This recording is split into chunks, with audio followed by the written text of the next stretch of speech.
I've seen a lot of videos of people not knowing how to wire these in, and I kind of had to teach myself because I looked at tons of videos how to do it. So I mounted the cab lights and I spliced in with those connectors all the positives and then the ground, which is the black one, and I grinded down that, and then that was the final point for the ground.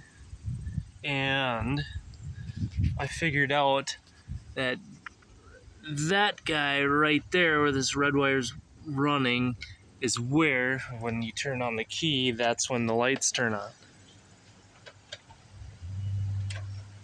The other points I've tested with my light tester are full power all the time. And that one is the only one that doesn't have power when the ignition is off.